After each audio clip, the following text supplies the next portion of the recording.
of Scotland or eastern England, but some heavy downpours towards the west, along with a gusty breeze. And then the area of low pressure responsible for that sticks around into the start of next week, bringing an unsettled period.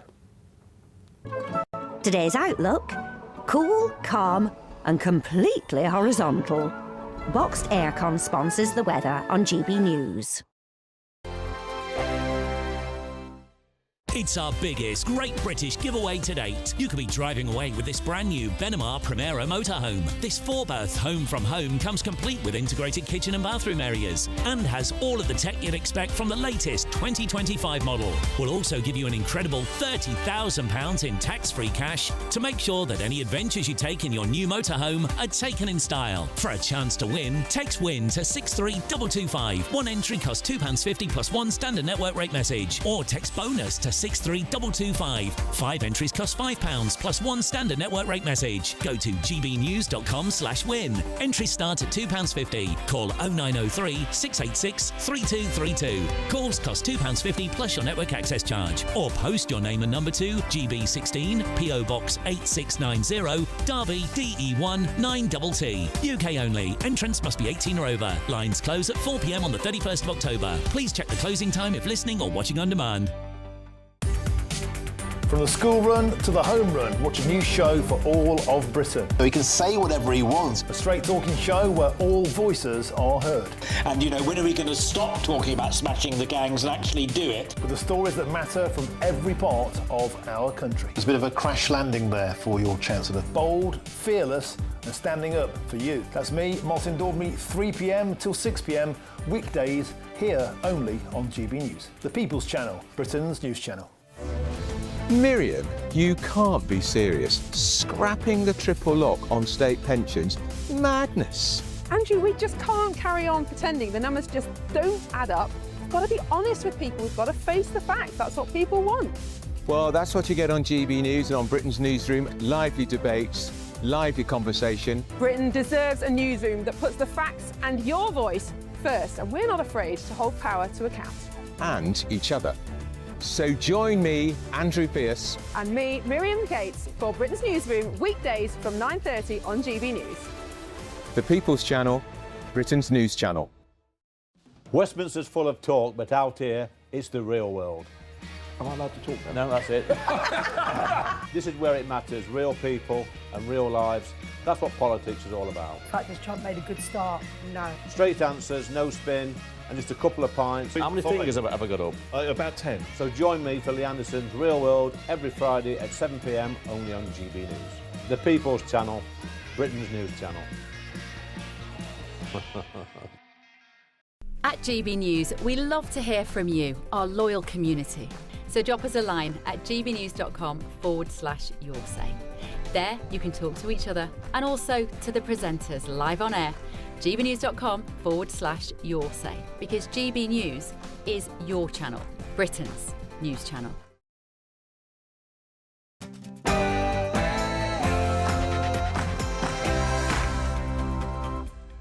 Good evening, it is 11 p.m. I'm Nana Aquia. This is Patrick Christys' Tonight's Late Edition. So we go into phase 2, 1st of September 2025, in good spirits, confident and with conviction.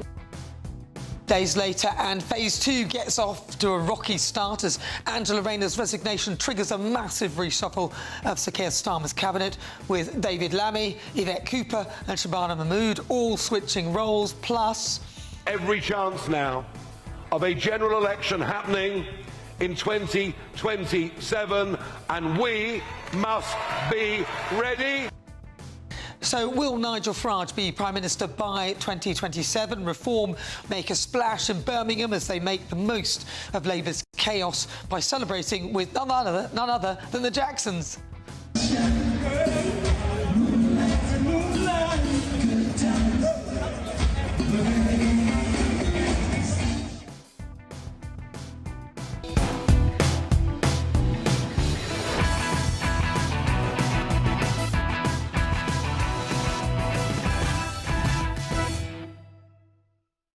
And in other news today, sad day for the royal family, who announced the death of the Duchess of Kent at age of 92.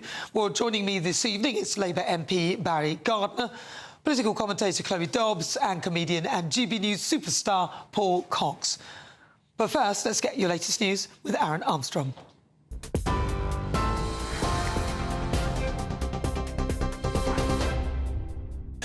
Thank you, Nana. Very good evening to you. Our top stories. Sir Keir Starmer has carried out a major reshuffle of his cabinet, triggered by the resignation of Angela Rayner.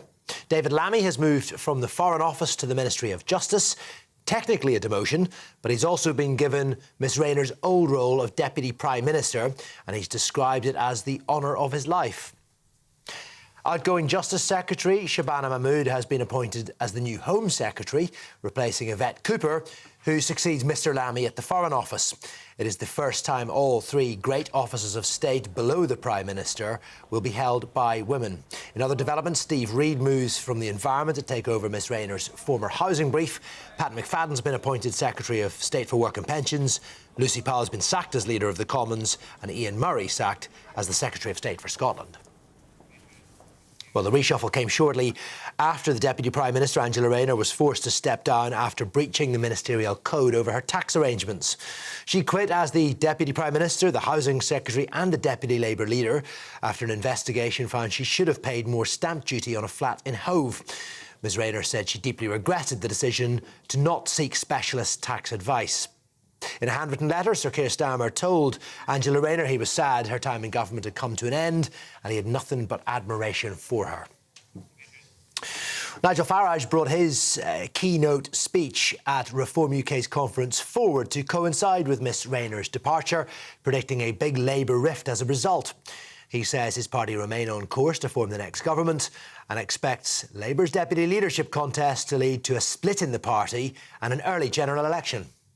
I think there is every chance now of a general election happening in 2027, and we must be ready for that moment.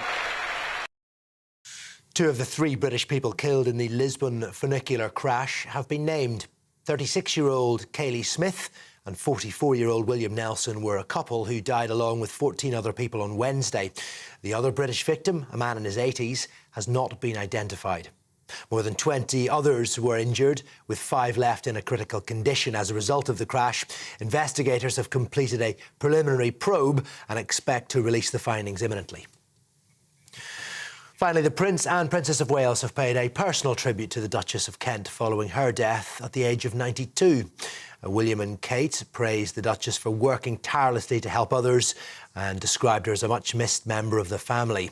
The Duchess presented the winners' trophies at Wimbledon for more than 3 decades, famously consoling a sobbing Jana Novotná after her defeat to Steffi Graf in 1993. Catherine later stepped back from public life and worked incognito as a music teacher in state primary schools.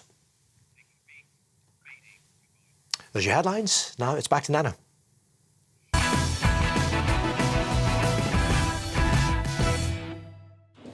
Welcome to Patrick Christys Tonight, late edition. Well, these are the main front pages for tomorrow. The Guardian. Prime Minister battles to contain crisis after Rayner forced to resign. There's a picture of Angela Rayner on the front, looking quite upset but quite sturdy. Then on the Independent as well, that also again leading with Angela Rayner's resignation forces Keir Starmer into panic reshuffle. He's forced to, the Deputy Prime Minister has been forced to quit as she fails to pay full tax on a second home and breaks the ministerial code. Of course, the Independent, that also leading with Angela Rayner, loses her job as Prime Minister, tells Mahmood to stop boat migrants. Again, Angela Rayner failing to pay £40,000 stamp duty, and of course she's had to go. Also, the Daily Express, that one, we've got the Eye Weekend as well. Let's look at that one. Yeah, Angela Rayner losing her job. We have the Daily Express. They are not fit to govern.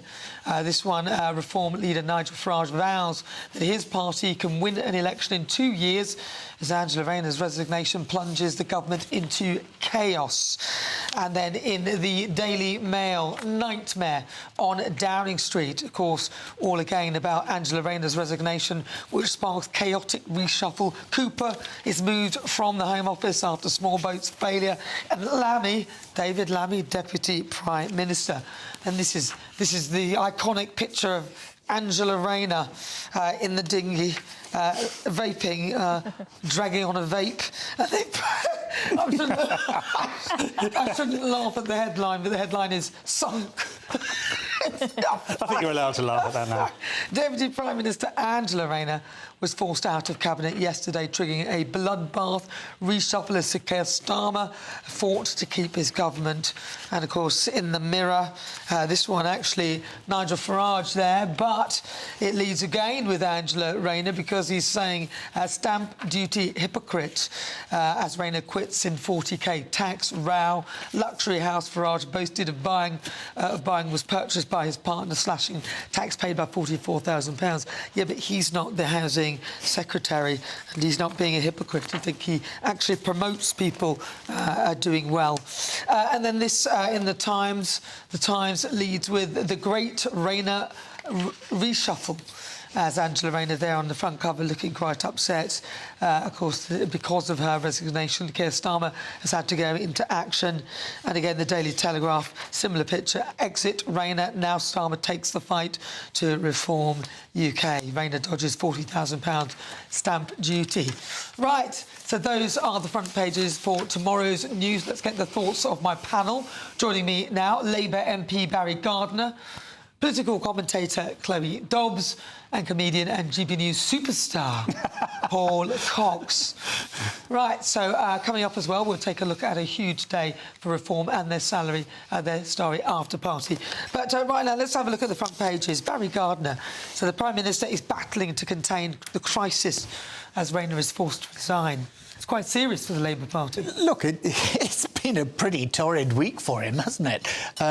You know, it starts off with the great second phase of government and ends up with your Deputy Prime Minister resigning. Of course, it's not a good week. But, you know, he's now got a team around him, which I hope he feels is going to steady the ship and get on with it. Look, Angela Rayner, she's been a friend of mine for 10 years. She's been a good colleague, and I do want to emphasise that the ethics advisor did say that she had acted with integrity. She didn't mean to do it. Where she failed was in not doing as had been suggested to her, seeking professional tax advice, because her own personal arrangements were very complicated by the trust that she'd set up for her disabled son around the previous house, and that was where she made a big mistake. She should have done that, but you know, she's accepted that, she's gone, she's resigned, and the government's now got to just get back up and get on with the job. You are far too kind to her, Barry. Very magnanimous. There is no excuse whatsoever for her mess-up. When you are, A, the Deputy Prime Minister, and you had a huge scandal to do with your homes and which one is your primary residence last year, there is no excuse for her not to double and triple check with different advisors that she is paying the correct tax. She can't use the same excuse that she used last time. Last time she said, I'm just a working-class woman and I didn't have an accountant, and it did happen a long time ago. No, you can't do it again. You're in a high position. That's not what she's done. There's no, even if it was a mistake, there's no excuse for that mistake. Well, look, there is no excusing it because it was a mistake. I think the important thing to establish is what the ethics advisor did say, is that she had acted with integrity, she'd meant to pay what was due, she'd failed to do it, and the mistake was that she failed to get the proper advice because she'd been advised to get that proper advice. But there's no integrity about going and sitting in a Sky News interview and playing the victim card and saying, oh, these lawyers, they advised me this is definitely the amount of tax that I'm meant to pay. And then the next day, the lawyers come out and say, she's telling absolute lies. She's telling fibs. We're just conveyancers. We do not give tax advice. She's made that up. Well, they didn't say that she was lying, but what they did say was that we can't give advice. And our advice to her is seek advice, which she didn't do. Paul. Look, Barry, it's incredibly magnanimous of you, and I appreciate that you've got a personal relationship with Angela Rayner, and I understand why you would come on here as an ex-Labour MP and... Not an ex-Labour MP. Sorry, Labour MP. Sorry. Not unless you know something that I don't. We're in 2029, Barry. I'm ever so sorry, mate. I'm ever so sorry. I was trying to joke there. And also, the Ethics Committee advisor also, I thought he was quite magnanimous and gave her a bit of an out. One thing we need to appreciate here, there was an incredible amount of duplicity, there was an incredible amount of hypocrisy. But if we take into account the bureaucratic process that it would have taken the Labour government to have undertaken the investigations that it took this week, all the whilst Angela Rayner knew she had disingenuously misled. This is what I want to focus in on, because she would have known right from the start she was not telling the whole truth. She was leaving some things out. Therefore, she kick-started a whole bureaucratic process which would have taken up a lot of resources, and it brings into question a whole bunch of things. Who knew? Why did she feel so comfortable not to tell the truth? Why did she feel so supported not to tell the truth? Who knew? Did the Prime Minister know? How long did he know? For how, why didn't he come out? And why did the Cabinet Ministers all have to rally round and say that Angela Rayner was telling the truth when they probably knew? What was the truth that she didn't tell? Well, she knew that she didn't pay the right amount of stamp duty. In her position, I'd like to say, I would have done exactly the same thing. I would never put myself on that pedestal and say I never would. I would never call Tory ministers scum. I would never ask for the sacking of other people. I'm a political commentator, I'm a comedian. I wouldn't do that. If I'm ever in politics, I am going to screw it for all it's worth, Barry. And I genuinely am. I'm going to take advantage. I'm saying this right now so that when I do, nobody can ever come back to me and say that I was a hypocrite in any way. Because what we are fundamentally... Barry, let me finish, honestly, because the Labour Party's got another 4 years to talk. What we are fundamentally saying here is we are saying that human nature doesn't come into play. Angela Rayner has built a career on telling people that socialism is good and socialism doesn't account for human behaviour. It assumes we're all equal in some way. Nobody's equal in any way, and that's the problem. Angela Rayner got caught in her own web. That's why she had to stand down today. Well, the interesting thing is you've just said that if you're ever a politician, you will do that. You've said that you admitted it's part of human failing, but you said that is what you would do. You would deliberately pay the wrong amount of tax. That's what you've just said. I would deliberately avoid paying as much as I possibly can, yes. And of course, tax avoidance, because the Inland Revenue distinguishes between planning, avoidance and evasion. Planning is what they encourage you to do with your ISAs. Avoidance is sharp practice and taking advantage of loopholes, and that is what she did. OK? It's legal. All along she was doing that. It's legal, but it's wrong. But it's legal. Okay? But she has advocated against what you've said. What you've said is you would do that, and yet you're criticising her. Now that's called hypocrisy. No, in what my I'm view. criticising her for is knowing that she did that. As a human, I appreciate why she did it. I understand why she did it. What I'm saying is she knew she did it all along. She allowed the process, the bureaucratic process, to start the ball rolling last week, absorb all of that energy within the Labour Party. Our government, whilst our country is on its knees, Barry, spent so much time this week talking about Angela Rayner when she knew before the story broke that she was telling porkies. Well, but she would say, actually she didn't think she'd done anything wrong. Yeah. So she thought that actually once they've uncovered everything, they'll realise that I'm right.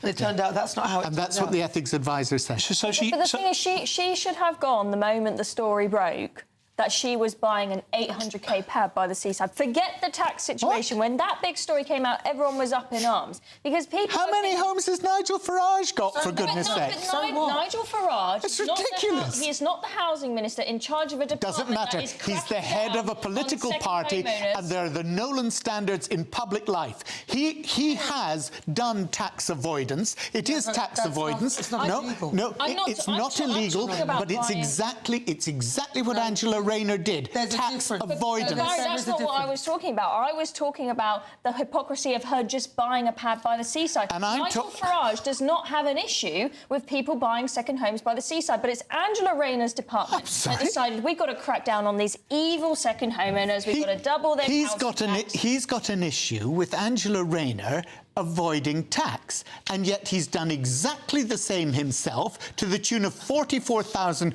on, well, I can't say his own house, on his wife's house, because he put his constituency home in her name to avoid the tax. Yeah. That's tax avoidance. And he's done it as well with the company that he runs to get the 400,000 a year he's getting from GB News. Barry, the bottom line is, first of all, he's not housing secretary. And second, he's the head. He's subject to the Nolan principles. Secondly, he doesn't advocate for not having second homes. He's not taxing us to death on our second homes. She's putting these. She is in charge of all of that. So she's putting that into place, and she's avoiding it herself. That can't work. Those two things can't operate together. Look, the point is, every politician, every member of Parliament is subject to the Nolan principles.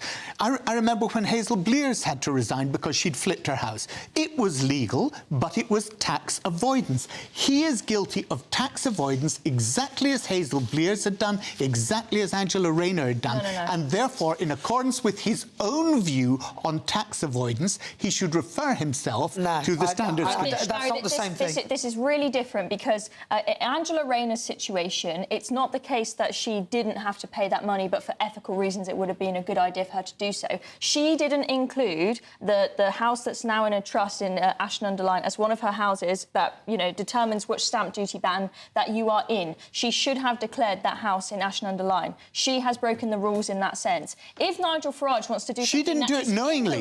You will. No, but she has broken the rules. Yeah, but hang on. Nigel Farage has not broken. You can say that ethically it's wrong what Nigel Farage has done. If you want to have that opinion, fine. But that's what the Nolan principles are about. Ethics in public life. But he hasn't broken the law. He has still paid the correct amount of stamp duty, though, because he's acting within the law. Angela Rayner did not. So he's not paid the correct amount of stamp duty. He hasn't paid it. His wife has. No, but that's because the house is in her name. He doesn't own it. So if he doesn't own it, then he's not liable for the stamp duty. And yet he called it his constituency home that he had bought. Angela Rayner did he the same said thing. that. Angela Rayner did the same thing. She called it her constituency home. She declared it as her main residence. However, she did not have a financial stake in it, and she was not prepared to live in it, and she's bought another house, calling that her primary residence as well. Yeah. And also by doing that, by maintaining the Ashford-under-Lyne home as her constituency property, she was then able to avoid paying any council tax on the third property, which was not hers, but it was the Grace and Favour mansion. And that's the condition with which you are given, that you will have a constituency home,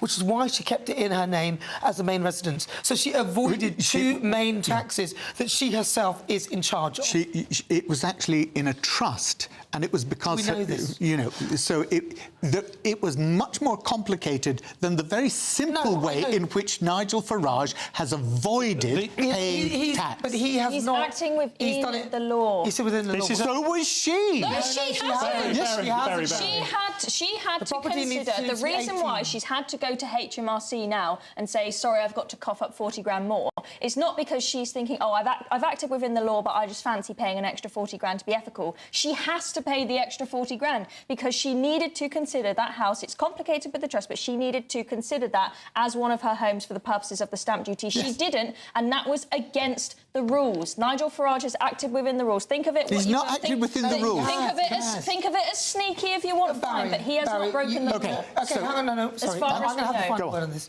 I'm going to have the final word on this. She has broken the rules because the person who the property is in trust in is not over 18. Okay, so that is still considered. She's still considered the owner of that property. Therefore, she has taken advantage of a single home discount through stamp duty. But in actual law, she doesn't. She owns two homes, and that's why. But with Nigel Farage giving the property to his wife and letting her do that, he hasn't broken the rules because he still is within the rules of stamp duty and has paid the correct amount. But it is tax avoidance. It's a tax avoidance, but tax avoidance is legal. She does not pay the correct amount of stamp duty. Right. There we go. It's complicated, but it's time now for our greatest British giveaway ever. 104. Well, come on, it's not. Come on, carry on. I'll do an amen. Our greatest. £104,000 worth. Oh, it's actually broken. £104,000 worth. You've got the motorhome plus £30,000 in cash. Here are the details. It's our biggest, greatest Great British giveaway to date. Your chance to win a prize package worth over £104,000. You could be driving away with this brand new Benamar Primero motorhome. With thanks to Marquis Leisure, this 4-berth home from home comes complete with integrated kitchen and bathroom areas, sky view roof light, and has all the tech you'd expect from the latest 2025 model.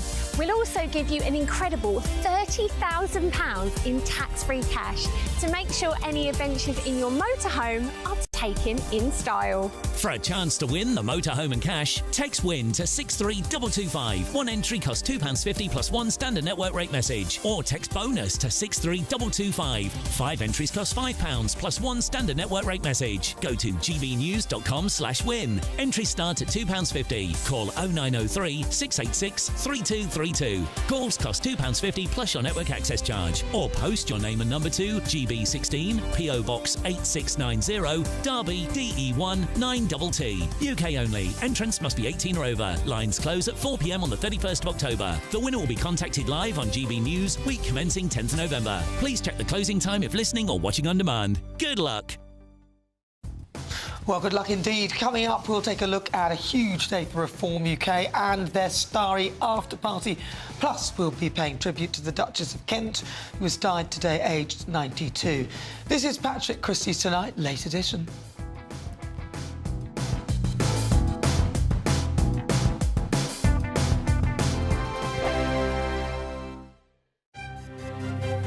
GB News Breakfast. Every day from 6 a.m. She's got it all wrapped up, hasn't she? Yeah, £2,000 worth of gifts all set to go under the tree. I admire people who go out to the Christmas Eve and buy all their presents. Oh, it's hellish. It's hellish. Have you done that? I have done it once or twice, yeah. Oh, dear. So you have to buy for so many people, the dog, the cat, your partner. I mean, honestly. It's never ending. Never ending. I've tried stockpiling before, and then when it comes to Christmas Eve, I'd get everything out thinking I've got loads and loads and loads. And I feel like I haven't got enough, and then I end up panic buying. I like the whole festive period. It's my birthday 2 weeks before Christmas, so I like doing the shopping when the trees are up and the lights are out, and it's like, you know, proper Christmas vibe to it. It just feels wrong doing it so far in advance. So you're Sagittarius? Yeah. What day do you? I'm the 16th. I'm just before you. I'm the 11th. Oh. That's my granny's birthday. I know. Nice date. Yeah. Do you like to shop physically in person in the shops? Would you do it online? Normally, all year round, I absolutely loathe shopping, absolutely loathe it with a passion. But I do like Christmas shopping. I like buying stuff for other people. Oh, that's nice. And toys for your husband. And toys for my husband. Yeah, we're talking about Christmas toys as well, weren't we, earlier on? Yeah. And the thing I was saying to Biggins is about sort of like buying toys for grown men. Yes. But my husband is at that age now where he's reliving his past, and I want to buy him the little toys he couldn't afford when he was a kid. So what sort of toys are we talking? Little cars he couldn't... Not that, no. Don't go back to that conversation. What, like electric? The little cars he couldn't afford when he was a little boy. There were little Tonka toys, and he couldn't afford them when he was a kid. He had second. Is it Hot Wheels? Yeah. Hot Wheels. Hot Wheels. Hot rods. Hot rods. Hot Wheels. Carry on about GB News Breakfast this morning. Yeah. Hot rods are the big racing cars, aren't they? Yeah, very big. Hot Wheels. GB News, the People's Channel. You want to know what's really going on in the corridors of power? Labour don't know what to do with you half the time, and that makes you quite lethal in the chamber. Get behind the headlines with Chopper's political podcast. Join me, Christopher Hope, as I sit down with the great and the good of British politics. We'll see where this ruling takes us. These are the stories shaping our nation. Chopper's political podcast, available now on all platforms. Listen in and stay ahead. Hi, I'm Michelle Dewberry, and my show is your opportunity to cut through all the noise and dive in headfirst to some robust debates. Ideas clash. Situation, no, isn't it? No, Because the failure is... You're deliberately avoiding my point. Nothing's held back. And if you think this is the end of it, wait for more. And we do not shy away from the difficult stuff. Sometimes I want to shake people and say, if only you understood. So join me on Jubes & Co. weeknights at 6 p.m, only on GB News, Britain's news channel.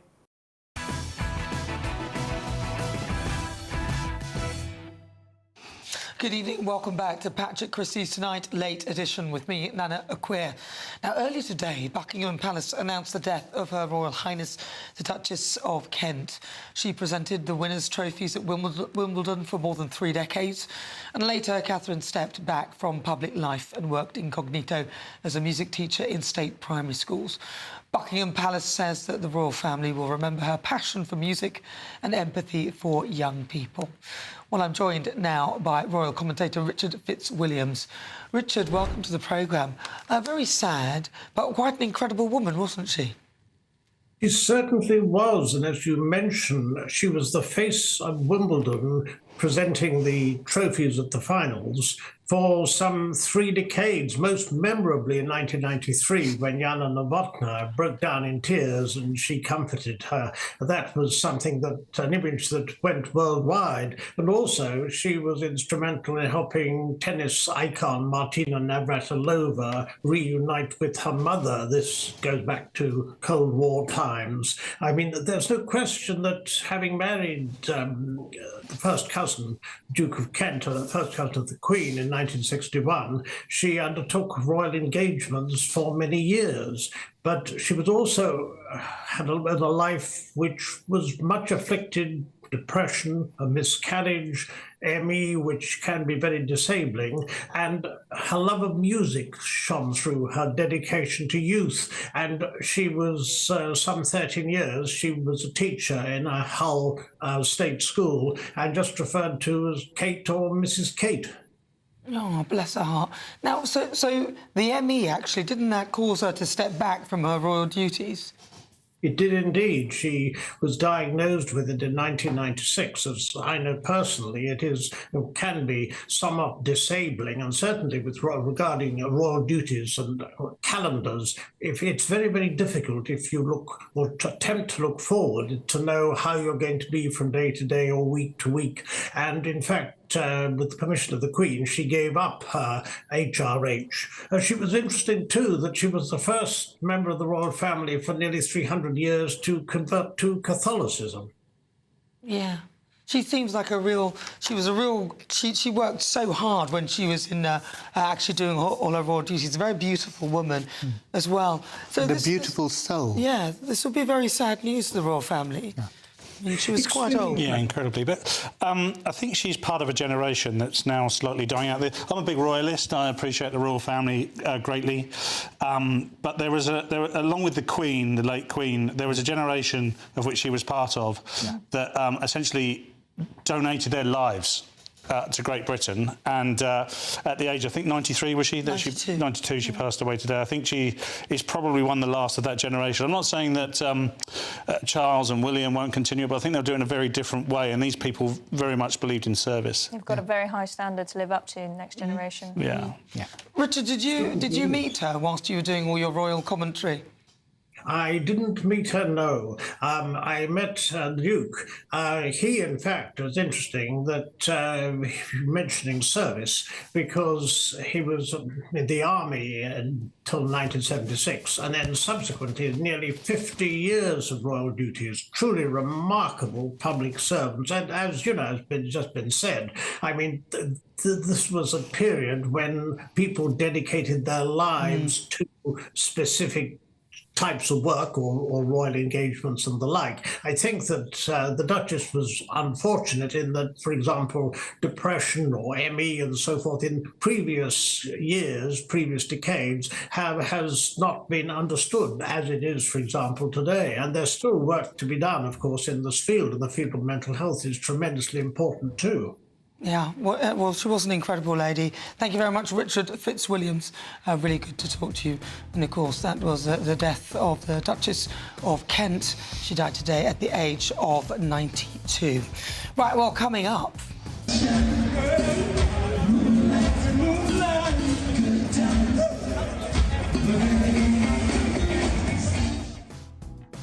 Huge day for Reform UK as the conference kicks off in Birmingham. This is Patrick Christys Tonight, late edition with me, Nana Aquia. Don't go anywhere.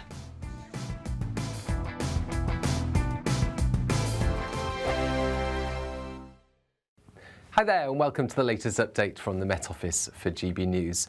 Over the next 24 hours we'll see some clear spells overnight, but there will still be areas of patchy cloud and a few showers, particularly towards the west. However, it's not going to be anywhere near as wet as September has been so far, because we've got a brief period of higher pressure building from the south, extending its influence into much of England, Wales, eastern Scotland, allowing those clear spells overnight. Towards the west, we do still have some Atlantic influence, some showers and areas of cloud moving into Northern Ireland, Western Scotland, parts of Western England and Wales. But where we do have the clear spells elsewhere, a few mist patches will form overnight, and that's what we'll wake up to across the southeast of England, for example, first thing Saturday. Otherwise, once they disappear, plenty of sunshine for the Midlands, East Anglia and the southeast. A bit more cloud there for the southwest into Wales, Northern England as well. Areas of cloud for Scotland and Northern Ireland associated with some showers, but these will move through fairly quickly. They're not going to be particularly heavy. Northern Scotland faring well for sunny skies first thing Saturday.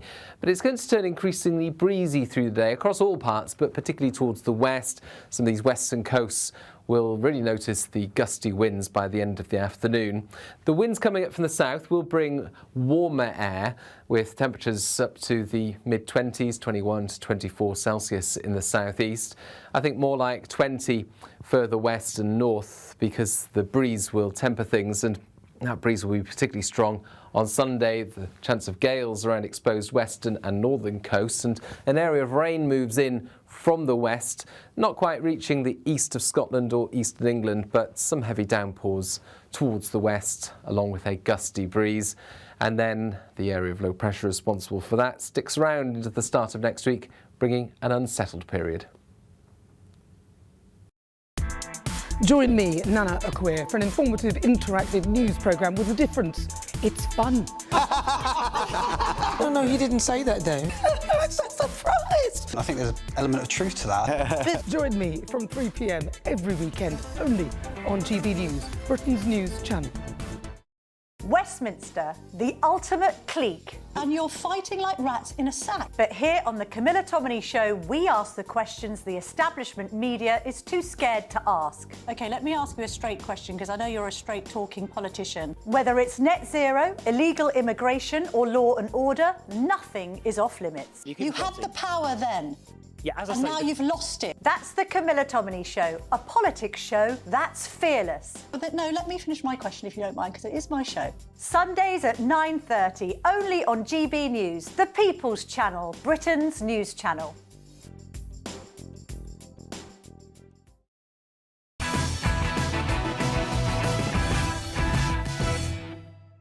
Welcome back. You're watching and listening to Patrick Christys Tonight Late Edition with me, Nana Akweer. So tomorrow's front pages on The Guardian, it leads with the Prime Minister battles to contain the crisis as Angela Rayner is forced to resign. And they've got that quote: for a teenage mum from a council estate to serve at the highest level of government, it's been the honour of my life. That's a quote from her. The Independent again, big front page, Angela Rayner. She's literally taken over the front pages.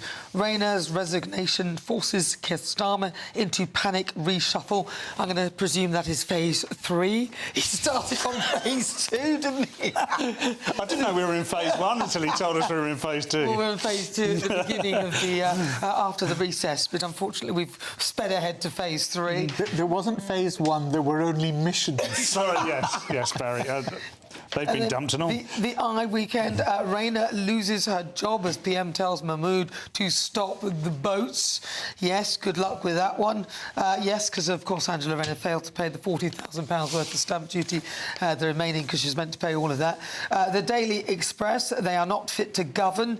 That's from Reform leader Nigel Farage, who vows his party can win an election in 2 years, as Angela Rayner's resignation plunges the government into chaos. Then in the Daily Mail, that leads another day in Labour's socialist utopia. Nightmare on Downing Street, like Nightmare on Elm Street. That's a good one. That's a good one. Yes, so this is Rayner's resignation sparks chaotic reshuffle. Cooper moved from the Home Office after small boats' failure. And Lammy a Deputy Prime Minister. This is my favourite one of all. This is a picture of Angela Rayner in a dinghy as she vapes, and the headline is "Sunk." Yes, Deputy Prime Minister Angela Rayner was forced out of Cabinet yesterday, triggering a bloodbath reshuffle as Sir Keir Starmer fought to keep his government alive. And then afloat, actually, they've gone afloat, very good. And then stamp duty hypocrisy, this one, Angela Rayner, but a different angle here, because they're focusing in on Nigel Farage. Luxury house Farage boasted of buying what was purchased by his partner, slashing tax paid by £44,000. However, that was the correct amount if it wasn't his home. Because he didn't own it. This one, The Times, the great Rayner reshuffle again. Deputy Prime Minister's resignation over tax affairs kickstarts overhaul. Half of Cabinet changed jobs as Starmer tries to revive the party. And in the Daily Telegraph, exit Rayner, now Starmer takes the fight to reform. Rayner dodging £40,000 worth of stamp duty. So there we have it. And then a little bit about the Cabinet reshuffle.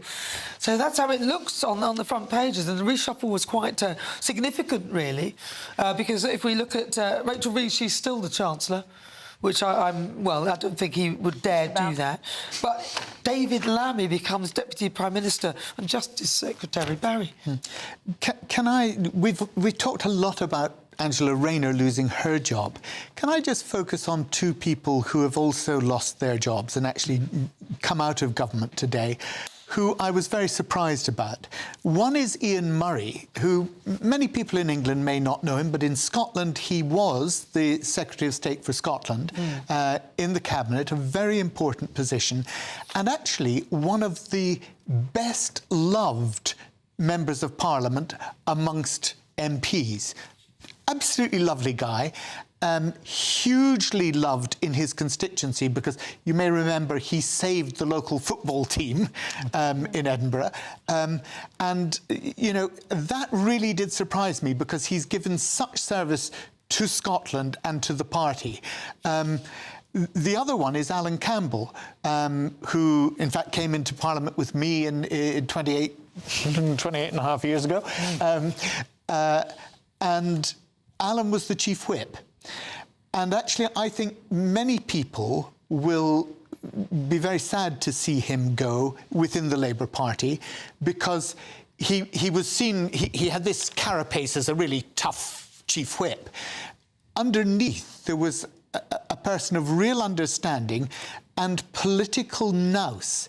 And I think he's actually been clobbered, because he was telling Number 10, look, it's not going to go so well as you think in things like the welfare reform. I think he was telling the truth to Number 10 about what was happening in the party, and I think that was seen to be unacceptable. And do you think that's why these people have gone? These sound like old guard. I was aware of the MP for Edinburgh just because I've got family in Edinburgh, and I was aware of the football team staff and the fact that he was Secretary of State for Scotland. But do you think that, I mean, there's a slightly scathing attack there from Barry Gardiner on Keir Starmer's changes, I would say. Sorry, I'm just trying to make You my are head so right, Barry. scurrilous. You really are. It wasn't really, Barry. But it was a good point, because these people have lost their jobs, and I'm sure we'll get back to the big names in a minute. But do you think that is, once again, short-sighted from Keir Starmer? Well, look, the important thing for anyone who is in any position of power in an organisation, doesn't matter whether it's government or a company, you need people around you who are prepared to tell you how it really is. And Alan Campbell was such a person. He had the experience. I mean, he was a very canny North of England operator, you know, and to be as long-standing as he was in politics in that part of the world, you know, he knew where the bodies were buried. He was the sort of person who would go into the cabinet and he'd say, well, I know you're all saying that you're going to do this, but let me tell you, it may not go down too well. No.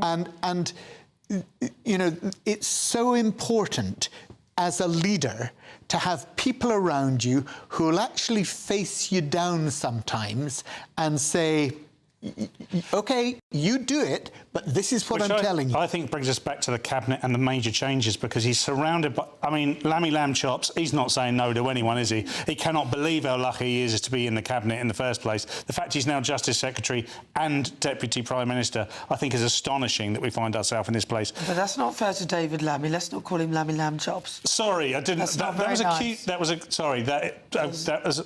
Barry's looking at me as if I feel like I'm told off by Nana and Barry. This is like a fever. It's like a fever dream now. I would say, you know, of course I'm jesting, and it's quite a cute name. I think Lamb Chops, but I take it back. But do you remember Lamb Chop? I do a little bit, but I'm not old enough. You remember Larry the Lamb? Larry the Lamb. But Lamb Chop was the glove puppet. What was her name? She was a wonderful comedian, unlike some I could mention. Sorry, Barry. But look at this cabinet now. That it's full of yes men and women, isn't it? Rachel Reeves literally crying on the front benches because she was unable to say no, because the back benchers, Barry, were saying, well, you're not going to do this. You are going to have to change your budget entirely. She was totally thrown under the bus that day by Keir Starmer. But did you notice the difference when Angela Rayner was crying? Keir Starmer did all this and this, but when Rachel Reeves was crying, he pretended he hadn't seen anything. And then he posted the clip on social media, boasting about this is everything we've achieved, and right behind him, Rachel Reeves is crying. I don't know if he didn't realise it or just didn't think it would matter, but shortly after that, really was taken down. He didn't. He really didn't know. I mean, look, I can't imagine. Unbelievable. And there was no. It was just the whole. I give him a free pass. Rachel Reeves also comforted Angela Rayner, but when it was the other way around, Angela didn't do that to Rachel. It was really weird how all odd. the women on the front bench, when Rachel Reeves were crying, just sat there like lemons. Like, what do we do? But with Angela Rayner, there's obviously a lot of love for Angela, and I can see why. She's vivacious. And fear, I'd imagine, as well. She's vivacious, she's sharp-witted, she's everything that Labour Party could do with. But unfortunately, she's also the Housing Secretary who didn't pay her stamp duty and that. I think it's a really good point, Nana, because in Angela Rayner, who I know from people I know within the Labour Party is incredibly well liked, and there will be people who, on a personal level, are very upset about what's happened today. Of course, you know, we're paid to talk about political things, and I think politically it was the right decision. But losing Angela Rayner from that cabinet is a big blow, because she was very, very strong. And Keir Starmer, irrespective of whether he saw her as a risk of any kind, would have been very grateful to have her there. She was someone who could talk to the unions in a way that Keir Starmer can't talk to the unions. She was someone who would be, a fighter on his behalf and go out and do his bidding if need be. I don't know who that is now. I don't think that's... She modelled herself on John Prescott. Somebody someone to admire as well. Who came from working-class background, who supported Tony Blair, right? But always would actually caution him, had that link in with the unions. That's exactly the role that Angela saw herself as playing. And I think you're absolutely right. We now need somebody like that who's able to perform the same function for the government, and I don't know who it is. Can I just ask you about Yvette Cooper? She's now Foreign Secretary. Isn't that kind of a promotion, really? Because Foreign Secretary gets to go all around the world and mix with the dignitaries. And look, there are the four great offices of state. Okay, so you've got Prime Minister, you've got Chancellor, Foreign Secretary and Home Secretary. It's not a promotion, it's not a demotion, because, obviously Prime Minister's the top, but for the other three, they're seen as a par. All of them incredibly difficult, all of them incredibly sensitive. I think Yvette has... She was useless, though, wasn't she? No, she wasn't useless. She really was useless. She really wasn't. If you've got more than 80 people in a dinghy, then we can prosecute the smugglers because there's too many in one, which inadvertently legitimises a dinghy that's got 80 people in it. I mean, that's just absurd, isn't it? No. Yvette is somebody who is always measured. If you saw her in the chamber the other day when she was making the statement, always measured, always... gets the feel of things right. And I think in international negotiations... Gets the wheel of things right. About 1 minute. She had her and her Home Office lawyers going to the Court of Appeal, even though the feeling across, not just in Epping, but this whole country, is that Bell Hotel needed to close. She went completely against the feeling of this country, and it was politicians acting against us, not for us. No. I can't believe you said that. I mean, and very quickly, can I just ask about David Lammy, because nobody wants to talk about that one. Was this good? I mean, I'm surprised he's still in government, but he is. Do you think that this is kind of a demotion, this tick from Foreign Secretary to sort of Deputy Prime Minister? Look, certainly the Justice Secretary is the lower grade, but then he's gone up to being Deputy Prime Minister. So I think you've got to say it's sort of even Stevens there. It's 6 of one, half a dozen of the other. One goes down, but the other goes up. All right, listen, well, stay with us, because coming up, Nigel Farage is preparing for an election in 2027. Find out why next. This is Patrick Christys Tonight, late edition.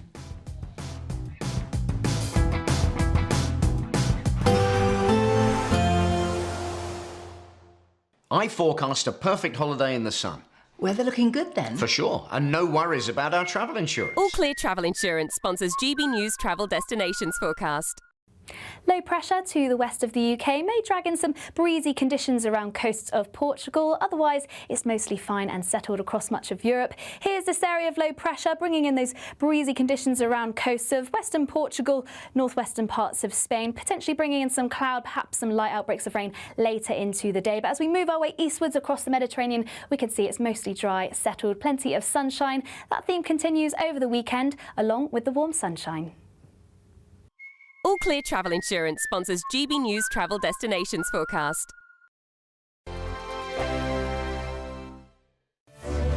Miriam, you can't be serious. Scrapping the triple lock on state pensions?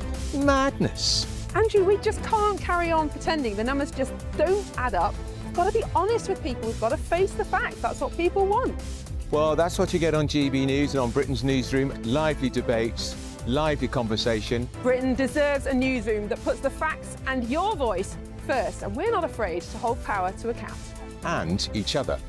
So join me, Andrew Pearce. And me, Miriam Gates, for Britain's Newsroom, weekdays from 9:30 on GB News. The People's Channel, Britain's News Channel. You want to know what's really going on in the corridors of power? Labour don't know what to do with you half the time, and that makes you quite lethal in the chamber. Get behind the headlines with Chopper's political podcast. Join me, Christopher Hope, as I sit down with the great and the good of British politics. We'll see where this ruling takes us. These are the stories shaping our nation. Chopper's political podcast, available now on all platforms. Listen in and stay ahead. Mornings don't have to be tiresome, especially if you have the right company. Wake up to news as it happens, opinion and debate, and of course, a little bit of entertainment too. Because when the kettle's on, we're on. That's Breakfast on GB News, a show worth waking up for. Every morning from 6 a.m. Only on the People's Channel, Britain's news channel. We'll spread the news, you spread the word. From the school run to the home run, watch a new show for all of Britain. So he can say whatever he wants. A straight talking show where all voices are heard. And, you know, when are we going to stop talking about smashing the gangs and actually do it? With the stories that matter from every part of our country. There's a bit of a crash landing there for your Chancellor. Bold, fearless and standing up for you. That's me, Martin Daubney, 3 p.m. till 6 p.m, weekdays, here only on GB News. The People's Channel, Britain's news channel. In the GB Newsroom, we bring you the news as it happens. With our team of dedicated journalists across the UK, we're ready to keep you up to date with what's happening every half an hour, every single day. Bulletins here on GB News. The People's Channel, Britain's news channel. Westminster's full of talk, but out here, it's the real world. Am I allowed to talk then? No, that's it. This is where it matters, real people and real lives. That's what politics is all about. The fact is Trump made a good start, no. Straight answers, no spin, and just a couple of pints. How many fingers have I got up? About 10. So join me for Lee Anderson's Real World every Friday at 7 p.m, only on GB News. The People's Channel, Britain's news channel.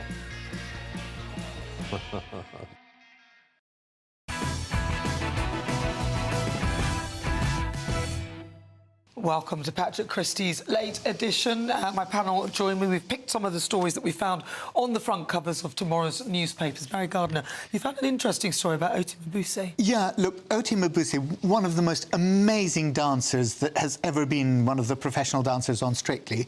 And it says here, I was fat-shamed after having my baby. She is just incredible. And how people can do that to somebody who is that fit, and I mean that in the health sense. We know you do, Barry. You're Barry Gardner. We know you're being nice. I just think she's amazing. And you just wonder, what is it about people that they feel themselves, aggrandized by being nasty to other people? I just don't get it. And yet you see it all the time. And, Oti Mabuse, come back onto our screens. We need you. You're one of the greatest dancers we've ever had on Strictly. Well, she had a baby, didn't she? So that's why she kind of took a bit of a break. Yeah, and it's interesting, isn't it? Because obviously only women can have a baby. I know that's a debate in the Labour Party, Barry, but only women can have a baby. And we're agreed. Yes, I'm agreed with Barry Gardner. It's not going to do my street cred any good, but thank you, Barry. David Lammy, who thought that you could grow a cervix. He did, and I'm not talking about David Lammy because Barry will look at me and I'm scared about that. But I would say only a woman could suffer with this, and it's very interesting. She does one of the most incredible things in the world, which is have a baby, which is the reason we're all here. And she's criticised for putting a bit of weight on afterwards. That weight goes on deliberately. It's human to do so, to support the baby because you're breastfeeding. So, I take issue with it on a number of levels. She's never been fat, so there's nothing to shame. She should never feel shame.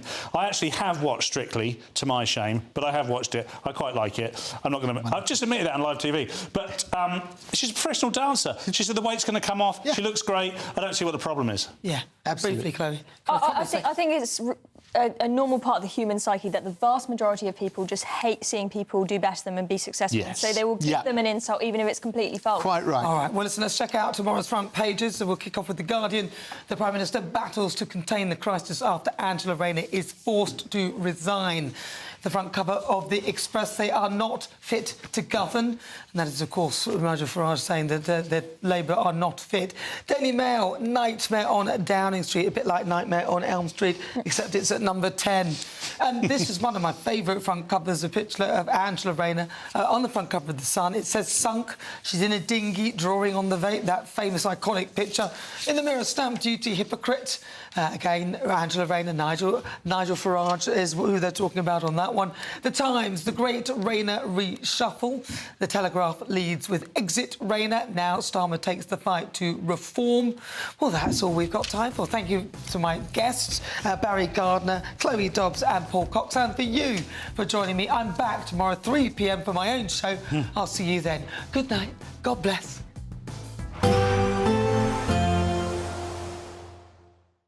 Expect warm spells with the odd rude interruption.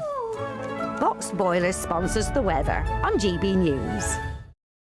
Hi there and welcome to the latest update from the Met Office for GB News. Over the next 24 hours we'll see some clear spells overnight, but there will still be areas of patchy cloud and a few showers, particularly towards the west. However, it's not going to be anywhere near as wet as September has been so far because we've got a brief period of higher pressure building from the south, extending its influence into much of England, Wales, eastern Scotland, allowing those clear spells overnight. Towards the west, we do still have some Atlantic influence, some showers and areas of cloud moving into Northern Ireland, Western Scotland, parts of Western England and Wales. But where we do have the clear spells elsewhere, a few mist patches will form overnight, and that's what we'll wake up to across the southeast of England, for example, first thing Saturday. Otherwise, once they disappear, plenty of sunshine for the Midlands, East Anglia and the southeast. A bit more cloud there for the southwest into Wales, northern England as well. Areas of cloud for Scotland and Northern Ireland associated with some showers, but these will move through fairly quickly. They're not going to be particularly heavy. Northern Scotland faring well for sunny skies first thing Saturday. But it's going to turn turn increasingly breezy through the day across all parts, but particularly towards the west. Some of these western coasts will really notice the gusty winds by the end of the afternoon. The winds coming up from the south will bring warmer air, with temperatures up to the mid-20s, 21 to 24 Celsius in the southeast. I think more like 20 further west and north, because the breeze will temper things, and that breeze will be particularly strong on Sunday. The chance of gales around exposed western and northern coasts, and an area of rain moves in from the west, not quite reaching the east of Scotland or eastern England, but some heavy downpours towards the west, along with a gusty breeze. And then the area of low pressure responsible for that sticks around into the start of next week, bringing an unsettled period. Expect warm spells with the odd rude interruption. Boxed Boilers sponsors the weather on GB News. It's our biggest Great British giveaway to date. You could be driving away with this brand new Benamar Primera motorhome. This 4-berth home from home comes complete with integrated kitchen and bathroom areas and has all of the tech you'd expect from the latest 2025 model. We'll also give you an incredible £30,000 in tax-free cash to make sure that any adventures you take in your new motorhome are taken in style. For a chance to win, text WIN to 63225. One entry costs £2.50 plus one standard network rate message, or text BONUS to 63225. 5 entries cost £5 plus one standard network rate message. Go to gbnews.com/win. Entries start at £2.50. Call 0903 686 3232. Calls cost £2.50 plus your network access charge. Or post your name and number to GB16 PO Box 8690 Derby DE1 9TT. UK only. Entrance must be 18 or over. Lines close at 4 p.m. on the 31st of October. Please check the closing time if listening or watching on demand. 5 hosts, 5 opinions, 5 fearless debates, 5 unfiltered takes on the day's news. 5 reasons not to be anywhere else on Saturday night. This is the Saturday 5. You got me. You got me good there. Britain's biggest Saturday night TV show. It's not a bad brand. Yeah. Uncensored. Very, very racy tonight. On the unpredictable. What did she say? Can you translate it for us? And always entertaining. And how can a country go from being led by William Wallace to Saturday nights from 6 p.m. only on GB News. the People's Channel? Britain's news channel. You're going to want to stay tuned, trust me. You want to know what's really going on in the corridors of power? Labour don't know what to do with you half the time, and that makes you quite lethal in the chamber. Get behind the headlines with Chopper's political podcast. Join me, Christopher Hope, as I sit down with the great and the good of British politics. We'll see where this ruling takes us. These are the stories shaping our nation. Chopper's political podcast, available now on all platforms. Listen in and stay ahead. In the GB newsroom, we bring you the news as it happens. With our team of dedicated journalists across the UK, we're ready to keep you up to date with what's happening every half an hour, every single day. Bulletins here on GB News, the People's Channel, Britain's news channel. Hi, I'm Michelle Dewberry, and my show is your opportunity to cut through all the noise and dive in headfirst to some robust debates. Ideas clash. Situation, no, isn't it? No, because the failure is you're deliberately avoiding my point. Nothing's held back. And if you think this is the end of it, wait for more. And we do not shy away from the difficult stuff. Sometimes I want to shake people and say, if only you understood. So join me on Jubes and Co weeknights at 6 p.m. only on GB News, Britain's news channel.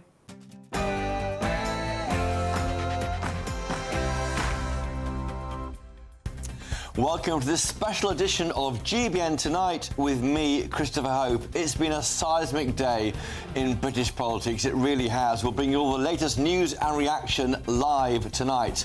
Coming up on tonight's show, Angela Rayner's resignation, that was basically midday today, has triggered a bombshell cabinet reshuffle that no one saw coming. David Lammy has been appointed the Deputy Prime Minister as he takes on the Justice portfolio. He's been replaced as Foreign Secretary by Yvette Cooper in what could be seen as a demotion from Home Secretary, having not failed there to stop the boats. That comes as Shabana Mahmood takes on the critical role of Yvette Cooper's old job, Home Secretary. Can she do any better? Labour now finds itself facing a prolonged deputy leadership contest as the party tries to find a deputy to replace Angela Rayner, and that person may or may not be an ally of Sir Keir Starmer. But the politics doesn't end there, because in Birmingham, reforms conference has been in full swing. I think there is every chance now of a general election happening in 2027, and we must be ready for that moment. That's right. Nigel Farage is forecasting the collapse of the Labour government in 18 months' time. Extraordinary. But it hasn't all been plain sailing for the Reform leader. Nigel Farage's speech was interrupted by protesters in Birmingham. Boring! Boring! Boring!